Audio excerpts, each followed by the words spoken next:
no quería pagar, no. Le decía que no correspondía y que no le iba a pagar y que no le iba a pagar.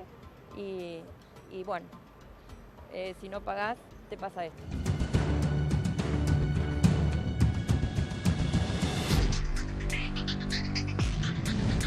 Sorprende lo que ha sido el incremento de precios en el IPC de San Luis. Dio 6,5% la suba de precios en diciembre y ahora empezamos a conocer cuánto dio diciembre en suba de precios para San Luis. Y son los dos indicadores que mientras el INDEC asumió un compromiso de dar a conocer un nuevo índice, pero se va a tomar 8 meses, lo que ha dicho el gobierno nacional es: vamos a tomar como referencia el de la ciudad de Buenos Aires y el de San Luis.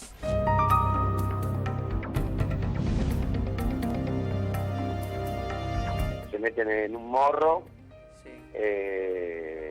A las 9 de la noche no regresan y bueno, mi hermana y el primo de Javier deciden ir a hacer la denuncia. Candelaria ve esa situación, que la hermana se cae al agua, que es lo que le transmite a los rescatistas cuando la encuentra, mejor dicho, la encuentra un pescador, no es que la encuentra la gente que la estaba buscando. Y bueno, lo que ve Candelaria, que su hermana se resbala, se cae al agua, y Javier le tira el celular y se tira a buscar a Trinidad.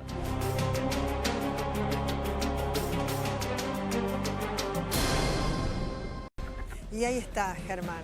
Germán es el cuñado de Javier Caballero, que se encuentra desaparecido, al igual que su hija Trinidad, de apenas 7 años. Candelaria, la chiquita que se quedó en el morro, cuya distancia no puede definir porque es muy chiquita. ¿Cómo definir el lugar donde se perdieron o cayeron al agua su papá y su hermanita?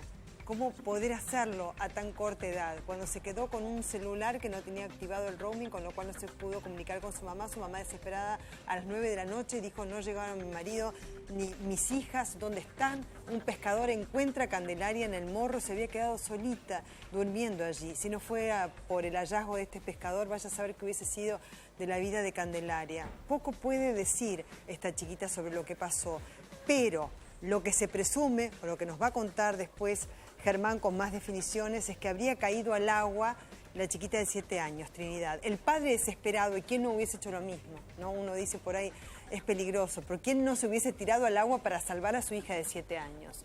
Se tira al agua, o por lo menos eso es lo que Candelaria pudo contar, y ahora están desaparecidos. Es tremendo lo que le pasa a esta familia. ¿Dónde pueden llegar a estar? Hay jet skis por la zona, helicópteros también, que con vuelos rasantes tratan de dar con el paradero tanto de Javier como de Trinidad, pero hoy no los encuentran. Mañana ellos tendrían que haber estado volviendo desde Brasil a Wilde, donde viven. Germán va a dar su testimonio. Germán está desesperado, está angustiado como el resto de la familia porque quiere saber dónde está su cuñado Javier y dónde está la pequeña Trinidad. Y todavía no se sabe nada. Inclusive también se había ido de viaje a Brasil, o por lo menos esa era su intención. Después le vamos a preguntar porque la familia quiere estar cerca. Cerca de la chiquita, de Candelaria, que pudo contar algo de lo que pudo haber sucedido, y de la mamá de Candelaria, de Trinidad, quien ha perdido contacto con su pequeña hija y con su marido. En instantes, la palabra de Germán. ¿Dónde pueden estar los dos argentinos que están desaparecidos en Brasil? Estaban veraneando en Playa de los Ingleses, en Florianópolis. Y él dijo, bueno, me voy a caminar con las chicas, como uno suele hacer, como los padres dicen, bueno, me voy a caminar con las chicas y después vuelvo. No volvieron. Solamente Candelaria pudo volver, porque un pescador le encontró en el morro.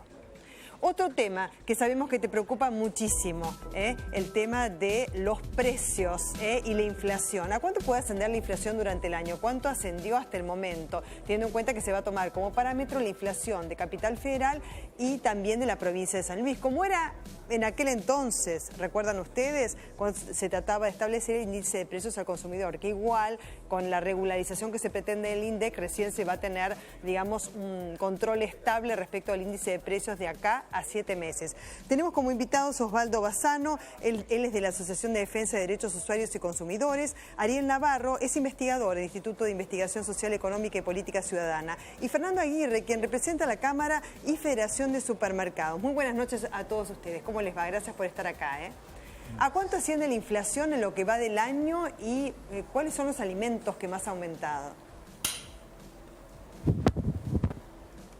Bueno, nosotros desde el Instituto de Investigación nuestro venimos realizando el índice barrial de precios, que lo hacemos desde hace 4 años. La última medición nos da que para diciembre del año pasado la inflación fue del 11,26 para la canasta básica de alimentos, dando una variación anual de casi el 32%, de ese 11% del último mes, sumado a lo de noviembre, la variación del 32% de todo el año, casi el 50% estuvo concentrado en los últimos 2 meses. Ahora estamos en el periodo de relevamiento y procesamiento de los datos del mes de enero y todo indica que la modificación y el aumento del último mes va a ser muy parecido a lo de diciembre. Y Bassano, a ver, ¿qué alimento es el que más tuvo incremento en lo que va de 2016? Bueno, nosotros también hacemos relevamiento desde hace varios años, casi más de 8 años. Sí, porque ustedes defienden a los consumidores como organización, ¿no? Exacto. Es un relevamiento fijo de 52 productos, tanto en hipermercados, en almacenes de barrio, en autoservicios. A nosotros el año pasado nos vino dando hasta la primera quincena de noviembre una meseta de más o menos el 1%, 1.5%. A partir de la segunda quincena y ya en diciembre el incremento fue en ascenso absoluto. En diciembre nos dio un incremento de 5,5%. Y por lo que vemos en estos días va a haber un incremento aún mayor. Lo que estuvimos viendo en estas semanas es que hay mucha remarcación, tal es así que ya se provee una remarcación para la semana que viene y para la otra. ¿Qué es lo que más se remarcó? Ahora, todos los productos envasados hay una remarcación absoluta. Ahora, tenemos que basarnos en un producto básico que tiene la canasta del argentino, que es la carne. La carne consume el argentino 55 kilos por persona y por año promedio. Eso, literalmente, cuando hay un incremento y la gente quiere salir de la carne y volcarse a otro producto, atrae y tracciona a toda la canasta familiar. ¿Cuánto aumentó la carne? Bueno, ahí hay un inconveniente serio. Hay productos que han aumentado casi el 80%, productos cortes cárneos que han aumentado el 80%. Sí. Y esto arrancó a partir del momento que dijeron que sacaban las retenciones. No nos olvidemos que sacaron las retenciones al trigo, al maíz, a artículos lácteos y a las carnes. A mí me impresiona lo que ha aumentado la carne, sinceramente. Esto literalmente ha significado un incremento en todos estos productos porque el productor directamente, antes de vender al mercado interno, lo va a exportar a valor dólar y le va a significar un ingreso aún mayor. A ver, Aguirre, que representa a los supermercados, pero no a los internacionales, sino a los nacionales, ¿no? A los de capital nacional, básicamente. ¿Qué es lo que más aumentó? No podemos hablar de un tipo de producto, de una categoría en especial. El aumento es generalizado, esa es la realidad. Es cierto que en estos últimos 2 meses ha habido aumentos muy fuertes. Nuestros proveedores llegan con listas nuevas de precios todos los días prácticamente. Y eso en muchos casos, o en la mayoría de las oportunidades, genera una negociación entre el supermercadista para no aceptar una nueva lista de precios y el proveedor que sí la quiere instalar. En muchos ¿Ustedes casos, negocian permanentemente con los proveedores? Absolutamente, ¿sí? Todo el tiempo. Ajá. En muchos casos se logra posponer un poco los aumentos, pero bueno, en algún momento hay que terminar aceptándolo porque si no, lo que sucede es que la mercadería no está en la góndola. Ahora, esa negociación es permanente. El supermercadista realmente no le interesa subir los precios. Lo hace cuando no tiene más remedio porque han aumentado sus listas de precios. Y eso en estos últimos 2 meses ha sucedido mucho. Julián Guarino, ¿qué tal? Buenas noches, bienvenido. ¿Cómo estás? Muy buenas noches. ¿Bien? Bien. Bueno, estábamos hablando obviamente de la inflación, de los precios. Estábamos remarcando el aumento de la carne. Que, por ejemplo, Osvaldo Bassano, quien defiende los derechos de los usuarios y consumidores, decía que había aumentado un 80%. Sí, en algún caso 60, 70%. Sí. Se hacen promedios para lo que es el año. Obviamente no es lo mismo un corte que se utiliza intensivamente en la cocina argentina que algún corte que uno puede considerar excepcional y por supuesto tiene una menor demanda. Con un poco la caída de las retenciones, lo que hay es que se abre un mercado exportador. Obviamente tenemos que hablar en un caso de algunos cortes que van a ir a buscar ese mercado sin ninguna duda y otros que van a privilegiar lo que es el consumo doméstico. Claro, Claro, vayamos a la inflación, porque se va a tomar como parámetro Capital Federal y la provincia de San Luis, que antes se hacía referencia, digamos, a estos dos distritos, ¿no? Sobre todo se reparaba mucho en San Luis, y teniendo en cuenta un 31,5% que puede llegar a tener de inflación, o por lo menos esa es la proyección de este año, ¿podemos hablar de esa inflación en particular? Claro, a ver, yo creo que uno de los datos del día, sin ninguna duda, es que el INDEC oficializa lo que tiene que ver con los indicadores, los dos que vamos a tener como referencia por lo menos durante 7 meses, María Belén. Por un lado, estamos hablando siempre del índice de precios al consumidor de la ciudad de Buenos Aires. Del otro lado, vamos a hablar del índice de precios al consumidor de San Luis. Y uno se pregunta, bueno, ¿pero por qué San Luis? Porque han hecho un trabajo serio a lo largo de los últimos años y porque cuando el INDEC fue intervenido y uno empezaba con la polémica sobre si los precios que estaba mostrando el INDEC o el IPC que estaba mostrando era realmente o se ajustaba a la realidad o en todo caso había que buscar otras variables, bueno, fue visitado frecuentemente lo que es el IPC de San Luis como también el de la ciudad de Buenos Aires. Sí, antes se medía ese. Bueno, pero vamos a ver entonces, ¿no? Cómo se dispararon los precios. Qué largo, mirá, de acá casi que uno puede tirar un poquito. Pero está clarísimo esto, ¿no es cierto? Con la evolución del índice de precios al consumidor de San Luis en el 2015. Sí. ¿Cuál ha sido la variación porcentual? Bueno, ahí está, ¿no? Enero, vos estás en enero, allá parada, y yo casi estoy en diciembre. Sí. Y fíjate que yo estoy más alto que vos. No sé si estás viendo. Yo me quedé más chiquita. Estás bajita. Vos arrancaste... O sea, vos te quedaste en una altura más del doble que la mía. Sí, esto es lo preocupante, yo te diría. Del 1,5 llegamos casi al 3. Mirá esto. Claro. 6,5 en diciembre. Sí. Arrancó en 1,5, después 2, 2,1, 1,8, 2, 1,1, bajó un poquito ahí en junio, 2,3, 1,9, 2,4. En promedio uno podría decir, mira, ronda el 2% mensual la inflación en la Argentina, por lo menos en lo que fue el año 2015. Está bien, haciendo un promedio, porque estamos claro, 1,5, nosotros llegamos a 2. Sí. Ahí aumenta a 2,1, tiene...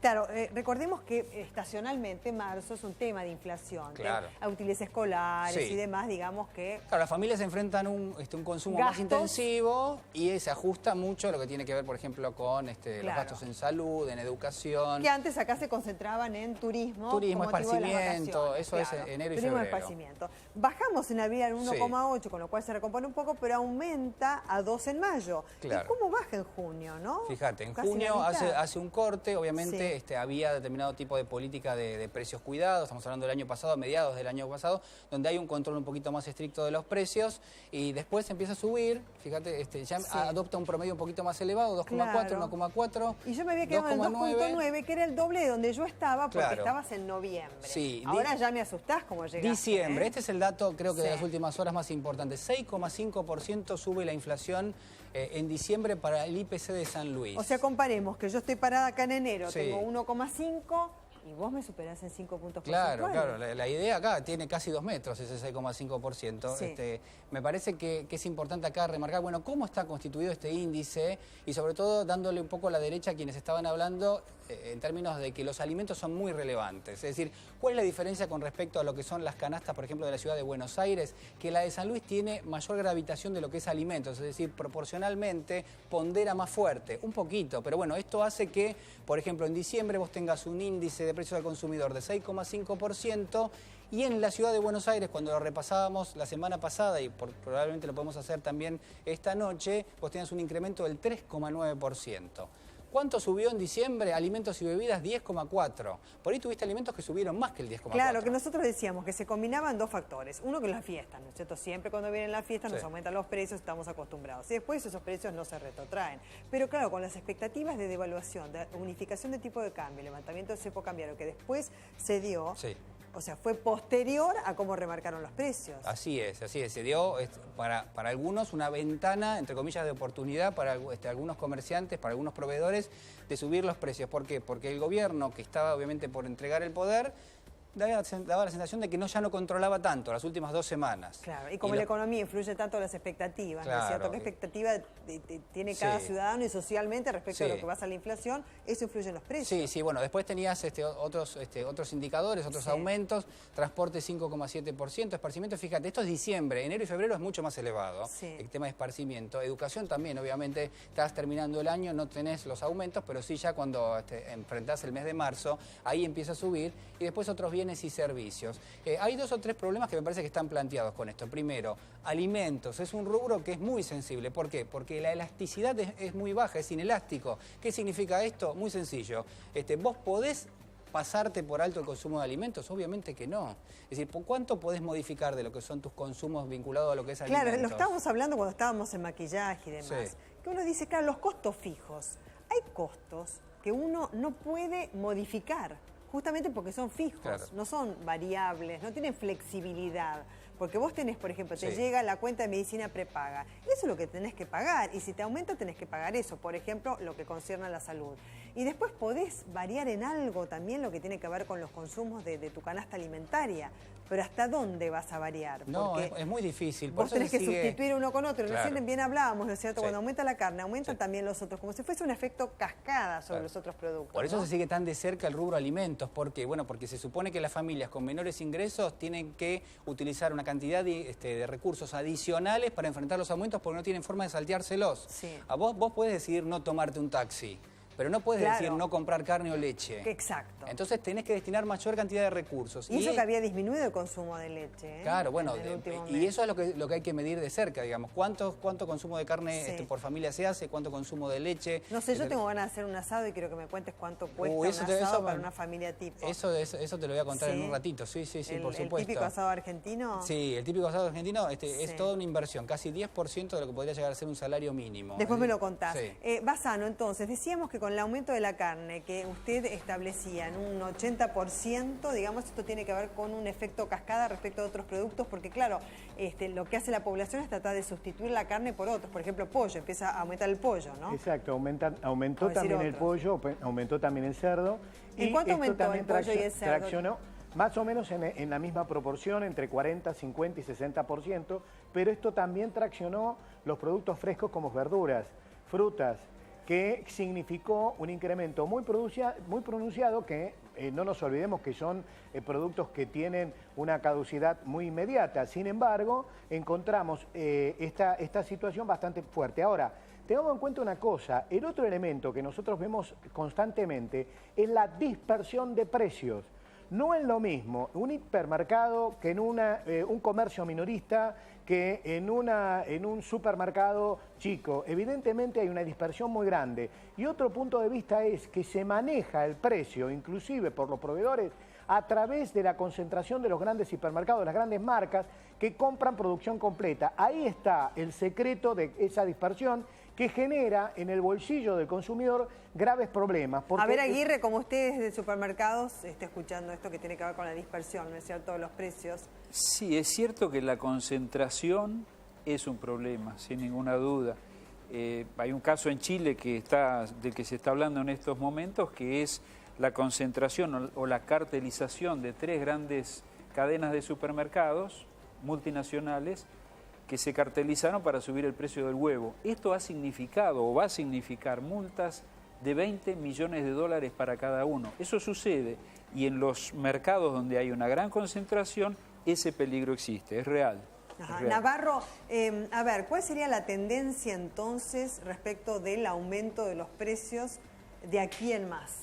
No, a mí me parece que es una combinación de lo que veníamos hablando en la mesa del rol de los supermercados y también es importante tener en cuenta cuál es el rol del Estado en este proceso, porque ahí pudimos ver hace un ratito cómo en noviembre y diciembre ya, ante una expectativa de cambio de gobierno, el gobierno que se iba dejaba librado al azar los aumentos de precios y en los próximos meses la política del gobierno nacional de eliminar las retenciones y demás va a significar que el aumento se siga sosteniendo. Hay por otro lado también una idea del gobierno actual de mantener la inflación entre el 20 y el 25%. Eso, si la estrategia es ir hacia esos valores, eso implicaría también una baja muy importante en la demanda y con los consiguientes efectos sobre la población, digamos, baja de salario, estancamiento de las políticas sociales y que eso más o menos mantenga niveles inflacionarios por debajo a las expectativas que nosotros podemos proyectar para este año. Muchísimas gracias a usted, sí. Una cosa, con referencia a los precios cuidados, mientras los precios cuidados estuvieron en vigencia hasta la primera quincena de noviembre, fueron efectivos y significaron una intervención directa del Estado. Con esta nueva emisión de precios cuidados de 300 productos, lamentablemente, primero, son de segunda marcas, marcaron una diferencia de incremento de más del 20%. Y lo que venía siendo precios cuidados que traccionaba el resto de los productos, estos no lo tracciona para nada, a tal punto que así como pone un precio de la leche hoy de primera marca está a 17 pesos en los lugares más con menores recursos. Y esto significa un hachazo al bolsillo de los que menos tienen. Este es un problema tan serio porque se llama la falta de injerencia del mercado y de control en el mercado del Estado. Cuando el Estado se retira, cuando el Estado deja que se haga por parte de los grandes grupos concentrados productores y demás, pasan estas circunstancias y vamos a tener todavía encima graves problemas con el incremento de la luz y el gas, que sin audiencia pública, violando las normas de la ley y con el problema que existe en este momento, que hay cortes de energía de hasta 5 días seguidos, esto va a producir un fuerte incremento en la canasta básica y esto va a generar que el salario se disminuya en más de un 50% porque la injerencia va a ser paulatina. Y si esto, como acá dijo Navarro, lo seguimos mezclando en el comercio, vamos a ver que paulatinamente va a haber menos consumo. Muchísimas gracias. Vamos a seguir hablando de los precios y la inflación después con Julián.